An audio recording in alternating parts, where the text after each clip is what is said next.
Shalom, salam berkat dari kami untuk pendengar sekalian.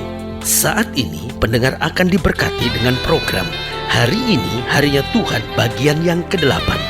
Sebuah program rohani tentang doktrin Alkitab yang menolong kita untuk semakin tertanam dalam kebenaran firman dan bertumbuh dalam kemuliaan. Bersama hambanya, Pendeta Gilbert Lumwendo, STH. Banyak orang merasa doktrin Alkitab sebagai sesuatu yang membingungkan. Tetapi tahukah saudara bahwa doktrin Alkitab intinya adalah memahami Alkitab dengan benar, dengan pemahaman yang sistematis, sehingga kita terus dapat tertanam di dalam kebenaran firman, sehingga kita terus bertumbuh di dalam kemuliaan Allah. Buka hati saudara sekalian untuk menerima berkat-berkat firman-Nya hari ini. Hari-hari ini ketika saya membaca dan mendengar berita yang terjadi di sekitar kita, kadangkala timbul pemikiran saya, kenapa dunia ini menjadi begitu ganas? Bahkan saya tidak lagi katakan bahwa dunia menjadi begitu jahat, tapi saya lebih tepat mengatakan bahwa dunia ini telah menjadi dunia yang ganas. Kenapa? Karena kita jumpai di sekitar kita orang dibunuh, dan taruhlah pembunuhan mungkin karena benci, dendam, taruhlah. Tetapi kemudian setelah dibunuh, orang itu dipotong-potong. Itu kan satu tindakan keganasan yang luar biasa. Belum lagi kadangkala yang masih berhubungan dengan keluarga, menantu membunuh mertuanya misalnya, atau orang tua saking jengkelnya membunuh anaknya sendiri, dan penyiksaan mulai terjadi di mana-mana. Bahkan seringkali yang lebih menakutkan lagi, orang mengatasnamakan agama dan merasa tindakan itu sebagai ibadah, lalu membunuh banyak orang dan dianggap itu adalah jalan untuk mengekalkan jalannya ke sorga. Saudaraku yang kasih dalam Tuhan, bukankah dunia ini hari-hari ini menjadi dunia yang begitu menakutkan karena orang-orang di dalamnya telah menjadi orang-orang yang ganas. Orang menganggap bahwa pembunuhan dengan kekerasan sekalipun itu adalah bagian dari penyelesaian masalah. Sebagai hamba Allah, pertanyaan saya cuma sederhana. Di mana hati nurani, murni yang Tuhan taruh dalam hati manusia ketika manusia diciptakan segambar dan serupa dengan Allah? Biarlah kita orang-orang percaya, orang-orang yang hidup dalam kasih Kristus, yang bukan hanya menyebut diri sebagai orang Kristen, tapi menyebut diri sebagai anak-anak Kristus, berjalan seturut dengan kehendaknya, mengaku diri sebagai anak-anak raja. Biarlah setiap kita masih berjalan dengan hati yang penuh kasih, seperti yang Alkitab katakan, jika ada orang yang menganiaya kamu, berdoalah buat mereka. Jika seorang menampar pipi kirimu, berikan juga kepadanya pipi kananmu. Biarlah kita menjadi orang-orang yang berdoa seperti Kristus. Bapa, ampuni mereka, sebab mereka tidak tahu apa yang mereka perbuat. Karena yang dunia ini butuhkan adalah kasih Kristus yang membawa damai sejahtera. Haleluya. Selamat datang dalam program kita Hari Ini Harinya Tuhan, sebuah program rohani yang mengingatkan kembali kepada kita betapa pentingnya kita menjadikan firman Tuhan sebagai dasar keseharian hidup kita. Karena selama kita menjadikan firman Tuhan sebagai dasar keseharian hidup kita, langkah-langkah ke depan kita menjadi langkah-langkah yang penuh kemenangan, kepastian, mujizat, dan perkara-perkara yang besar. Haleluya. Dan di dalam program ini kita memang membahas tentang ucapan Paulus yang berkata, aku tadinya seorang yang ganas. Karena memang kita pelajari bahwa Paulus dalam keberagamaannya, dia seorang yang beragama, dia seorang yang menjalankan kegiatan agamanya, namun dia pikir untuk membunuh orang Kristen, untuk membunuh anak-anak Tuhan, itu adalah sebuah perbuatan yang baik, itu adalah sebuah ibadah.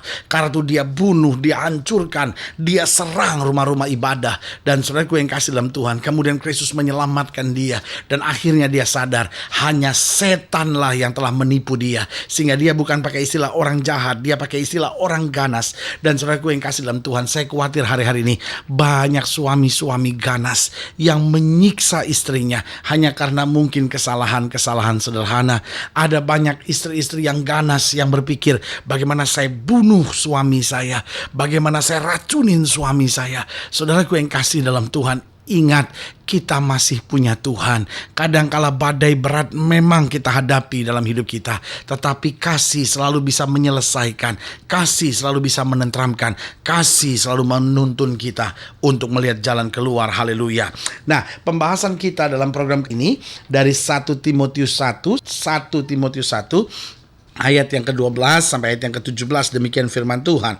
Aku bersyukur kepada Dia yang menguatkan aku, yaitu Kristus Yesus Tuhan kita, karena Ia menganggap aku setia dan mempercayakan pelayanan ini kepadaku. Jadi, saudaraku yang kasih dalam Tuhan, kelihatan sekali ungkapan syukur Paulus yang berkata, aku bersyukur kepada Dia. Kenapa aku bersyukur? Karena Dia menguatkan aku, Yesus Kristus itu. Ia menganggap aku setia dan mempercayakan pelayanan ini kepadaku. Jadi ada 3 hal. Dia bersyukur karena Kristus kuatkan. Yang kedua, dia bersyukur karena Kristus menganggap dia setia. Dan yang ketiga, karena Kristus mempercayakan pelayanan kepadanya. Ayat yang ke-13. Aku yang tadinya seorang penghujat, katanya. Dan juga bukan hanya seorang penghujat, seorang penganiaya. Bahkan dia akhiri dengan kalimat, dan seorang ganas. Tetapi aku telah dikasihaninya, karena semuanya itu telah kulakukan tanpa pengetahuan, yaitu di luar iman. Jadi jelas, kalau orang mengatasnamakan agama lalu membunuh, Alkitab berkata, itu tanpa pengetahuan, itu di luar iman. Ayat 14, malah kasih karunia Tuhan kita itu telah dikaruniakan dengan limpahnya kepadaku, dengan iman dan kasih dalam Kristus Yesus. Perkataan ini benar dan patut diterima sepenuhnya. Kristus Yesus datang ke dunia untuk menyelamatkan orang berdosa, dan di antara mereka akulah yang paling berdosa. Tetapi justru karena itu aku dikasihani, agar dalam diriku ini sebagai orang yang paling berdosa, Yesus Kristus menunjukkan seluruh kesabarannya. Dengan demikian aku menjadi contoh bagi mereka yang kemudian percaya kepadanya dan mendapat hidup yang kekal, hormat dan kemuliaan sampai selama-lamanya bagi Raja segala zaman, Allah yang kekal, yang tak nampak, yang esa. Amin, haleluya. Saudaraku yang kasih dalam Tuhan, ada beberapa hal penting yang harus kita pelajari bicara tentang orang ganas ini. Yang pertama saya pelajari, seorang dapat menjadi seorang yang ganas karena tidak mengenal firman. Jelas dikatakan pada ayat yang ke-13 ini dikatakan, aku yang tadinya seorang penghujat, seorang penganiaya, seorang ganas, tapi aku telah dikasihaninya karena semuanya itu, maksudnya penganiayaan yang kubuat, keganasan, hujat yang kukerjakan, telah kulakukan tanpa pengetahuan, yaitu di luar iman. Jadi seorang dapat menjadi seorang yang ganas karena tidak mengenal firman. Ada orang sudah ke gereja, tapi kalau dia marah, dia tonjok istrinya, dia tendang istrinya. Ada orang udah ke gereja, tapi kalau dia pukul anaknya, dia pukul dan bukan lagi dengan didikan. Saya ngerti Alkitab berkata, didik anakmu dengan tongkat, didik anakmu dengan rotan. Boleh dalam kondisi-kondisi tertentu di bawah usia 12 tahun kita bisa mendidik anak kita dengan pukulan.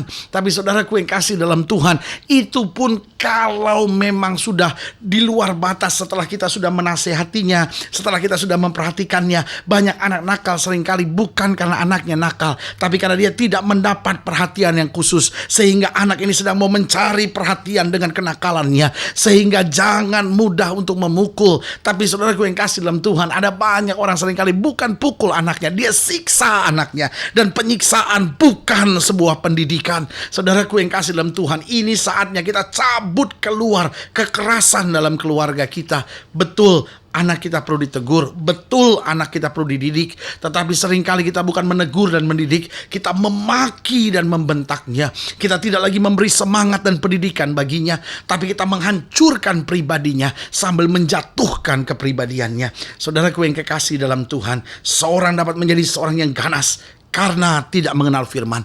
Dia boleh saja memakai atribut rohani, dia boleh saja sibuk dengan kegiatan rohani, tetapi orang yang melakukan penyerangan, orang yang melakukan menghancurkan, hanyalah orang-orang yang tidak mengenal firman, hidup dengan emosi tanpa arah. Yang kedua, seorang dapat menjadi seorang yang ganas karena tidak terdidik. Saudaraku yang kekasih dalam Tuhan, jika seorang terdidik dengan keganasan, dia akan bangkit menjadi seorang yang ganas. Itu sebabnya kita lihat kenapa tingkat perkelahian pelajar semakin menakutkan. Bahkan anak-anak remaja melakukan penodongan dengan kekerasan Kenapa? Karena saudaraku yang kasih dalam Tuhan, dia lahir dari keluarga yang terdidik dengan ganas. Sehingga apa yang terjadi? Dia besar menjadi seorang yang ganas. Engkau didik anakmu dengan kasih, dia lahir dengan kasih, dia besar dengan kasih, dan dia akan hidup dengan kasih. Tapi engkau besarkan anakmu dengan bentakan dan makian, engkau lahirkan dia dalam kekerasan dan keganasan. Dia akan hidup dalam kekerasan dan keganasan, dan akhirnya dia akan menjalani kehidupan masa depan ini dengan kekerasan dan keganasan. Yang ketiga saya pelajari tentang keganasan. Yang pertama, seorang dapat menjadi seorang yang ganas karena tidak mengenal firman. Yang kedua, seorang dapat menjadi seorang yang ganas karena tidak terdidik. Yang ketiga, jangan menghadapi keganasan dengan kekerasan. Saudaraku yang kekasih dalam Tuhan, ketika Paulus menganiaya orang percaya, waktu itu namanya masih Saulus, apa yang terjadi? Gereja tidak melawan, orang percaya tidak membalas melakukan kekerasan kepadanya. Tetapi ketika Saulus menganiaya orang percaya, orang-orang percaya kata Alkitab bertekun dalam doa, bersehati dalam doa. Oh, mereka mengadakan perjamuan suci, mereka memuji memuliakan Tuhan, mereka kalahkan dengan kasih, mereka kalahkan, mereka hadapi dengan doa. Dan saudaraku yang kasih dalam Tuhan, keganasan dihadapi dengan kekerasan akan semakin menjadi, tetapi keganasan yang dihadapi dengan kasih akan mengubahkan hidup orang tersebut. Yang keempat, yang terakhir, seorang yang ganas sekalipun dapat dipakai oleh Allah. Berarti ada 4 hal penting yang dapat kita pelajari. Yang pertama, seorang dapat menjadi ganas karena tidak mengenal firman. Yang kedua, seorang dapat menjadi seorang yang ganas karena tak terdidik. Yang ketiga, jangan menghadapi keganasan dengan kekerasan. Dan yang keempat, seorang yang ganas sekalipun tetapi tetap dapat dipakai oleh Allah. Saudaraku yang kasih dalam Tuhan, jelas Paulus bilang di sini di ayat yang ke-13 tadi, aku yang tadinya seorang penghujat dan seorang penganiaya dan seorang ganas, tapi aku telah dikasihaninya karena semuanya itu telah kulakukan tanpa pengetahuan, yaitu di luar iman. Makanya di ayat yang ke-12 Paulus berkata, aku bersyukur kepada Dia yang menguatkan aku, yaitu Kristus Yesus Tuhan kita, karena Ia menganggap aku setia dan mempercayakan pelayanan ini kepadaku. Dari seorang yang ganas akhirnya melayani Tuhan. Saudaraku yang kekasih dalam Tuhan, dari sini kembali saya mau ingatkan buat saudara, jangan putus asa dengan anak-anakmu, jangan putus asa dengan istrimu, jangan putus asa dengan suamimu, jangan putus asa dengan keadaan hidup ini. Selama kita masih berdoa, Tuhan masih sanggup melakukan perkara-perkara yang besar. Haleluya. Saudaraku yang kasih dalam Tuhan, jika saudara ingin dilayani lebih jauh, hubungi kami melalui telepon, hubungi kami melalui surat, kunjungi website kami, karena kami ada untuk membawa Bapak Ibu sudah senantiasa lebih dekat pada Tuhan dan mengalami kasih kuasa mujizat yang luar biasa. Haleluya.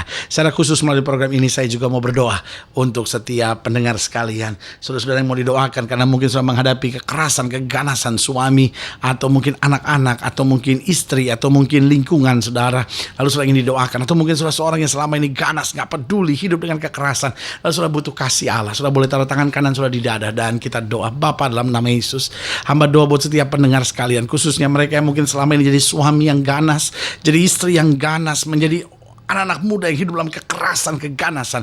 Tuhan, hamba berdoa di dalam nama Yesus, Tuhan jamah, Tuhan pulihkan, beri kembali kasih dalam hati kami masing-masing. Hamba juga doa buat yang sakit, hamba doa buat yang berbeban berat, hamba doa buat yang rumah tangganya membutuhkan damai sejahtera, karena mungkin selama ini rumah tangga kami telah terisi dengan kekerasan, bentakan, dan makian. Tuhan, biar kasih kembali mengalir dalam keluarga-keluarga orang percaya ini.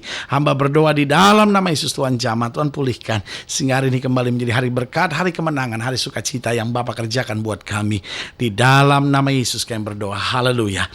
Amin. Saudaraku yang kasih dalam Tuhan, kita sudah berdoa. Ingat, Allah tidak pernah lalai menepati janjinya.